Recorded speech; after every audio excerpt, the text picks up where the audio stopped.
So I watched the conference. 1 hour of travesty. Still, I recommend you watch it in full before coming up with irrelevant comments based on 3-minute clips from the last 15 minutes of it. Meanwhile, I'll make it short. To start with, full disclosure. I've despised Zelenskyy since I heard him speak at the so-called debate with our former President Poroshenko at the time of their respective election campaigns. With this in mind, this is one of the few times I am actually in full support of him. If you care to watch the conference in full, you would notice that Zelenskyy was holding up pretty well. Granted, he had to endure Trump's vapid, retrospective fantasies about war never starting if he had been the president at the time, him winning the popular, I stress this, vote bigly, etc. Added the favorite talking point of how Europe's going to get their money back while the US was put in a tight spot by Biden, giving it to Ukraine unconditionally. So the usual stuff has been corrected about time and time again and kept on repeating. Because why the hell not? Who cares? Moving on. Trump's been desperately trying to present himself as the oh-so-great dealmaker, dismissing the question of ensuring security guarantees. As it's easy, 2% of the issue. The deal done, other countries, Europe, will guarantee most of it themselves, and conceivably the US might join in on that as well. So no need for security, the US will send workers to dig. What probably got under his skin was, firstly, Zelensky's mild attempt at correcting his claim that European help was much less than that of the US. Because Europe really helped. President Trump said that they made less support, but they are our friends and they are our very supportive partners. They really gave a lot, Mr. President. They did. They gave a lot, but they gave much less. No. Much less. No. No. Okay. Then, unforgivably, Zelenskyy mentioned him along with other US presidents and European politicians in the same context of Putin breaking ceasefire agreement after ceasefire agreement. This ran contrary to Trump's pivotal point. Putin never broke a deal with him. Well, of course he did not, the deal was with us. He broken his own signature 25 times. He broken ceasefire. But he never broke to me. He never broke to me. No, you were the president. You were the president during. He never broke to me. In 2016, you've been the president, Mr. President. You've been the president, but he had, of course, not with you, but he had during those period. He had conversations with our side. And we had Normandy format, the France, Germany, Ukraine, and Russia. And he broken 25 times. That's why we will never accept just ceasefire. It will not work without security guarantees. Last but not least was Zelensky's raising awareness of Putin's disregard for Ukrainian sovereignty and the Russian army's war crimes. Trump envisions himself as a middleman, playing both teams. No, I'm in the middle. I want to solve this thing. I'm for both. I want to get it solved. A man haven't even stopped wars, which never started. I've stopped wars. I've stopped many wars. My people will tell you, I stopped wars that nobody ever heard about. I stopped wars before they ever started.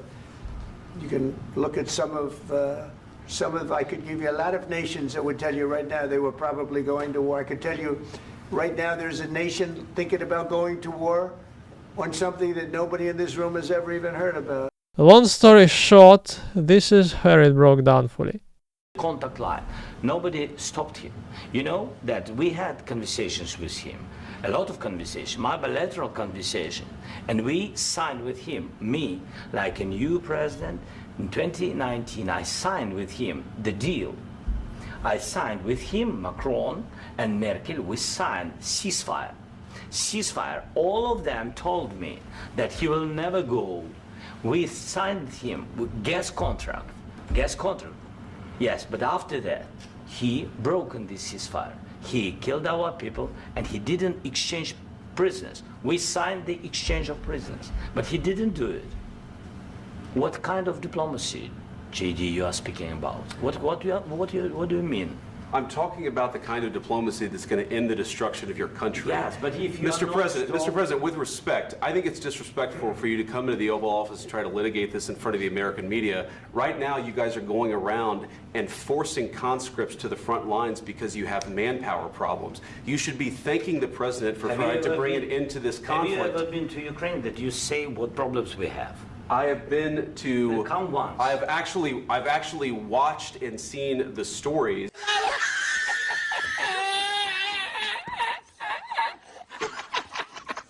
Vance knows so much about us. He watched the stories. He knows all about our problems. I googled it. Trust me, bro. Kind of knowledge. First of all, during the war, everybody has problems. Even you, but you have nice ocean and don't feel now, but you will feel it in the future. What follows is the two speaking over Zelenskyy until he shuts up and lets Trump spin some yarn on his favorite topics of the imaginary 350 billions of aid, the inept Biden, and of course the dealings of his son Hunter. And Zelenskyy is presented as a disrespectful, thankless bastard. Say thank you. I said a lot of times to American people.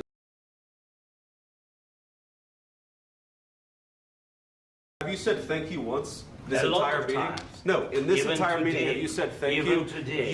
So, Trump just kept being Trump, enough said. What was a bit new is a vice president daring to interrupt and talk over a visiting head of state, supposedly a friendly one, attempting to answer questions. It does not matter if you like or dislike the head of that state. This is just not how you act. This is a show of insecurity and lack of manners. A tough deal to make because the attitudes have to change. What if Russia breaks ceasefire? What if Russia breaks peace talks? What do we do then? I understand that it's a heated conversation right now. What are you saying? She's asking, what if Russia breaks the ceasefire? What if anything? What if a bomb drops on your head right now? I cannot agree more, Mr. President. You had a better attitude toward Taliban. To sum it up, this was not a conference. This was a travesty, a setup to help Trump regurgitate his usual internal propaganda points. Ever the dealmaker, ever the peacemaker, ever the respected person whom Putin does not cross, and ever a holier-than-thou piece of shit. I still do despise Zelenskyy. But what I despise way more is dishonorable degenerates trying to predate on an ongoing tragedy which befell their supposed friends. This is not America first, because Trump has shown the world that America cannot be depended upon unless you lick its president's boots on every occasion. This is not a good thing for Europe, but it is a pretty good thing for China. This is goddamn Trump first. Shockingly, one can be just and fair in business dealings and still reap profit. Not at full expense of the weakened counterpart, but by establishing a trusting, mutually beneficial relationship, you can still get more of it, as you're in stronger position. Otherwise, it's called racketeering. Well, what can I say? Fuck Trump. Vance is not even worth a fuck you. And, for better or worse, Ukraine lives.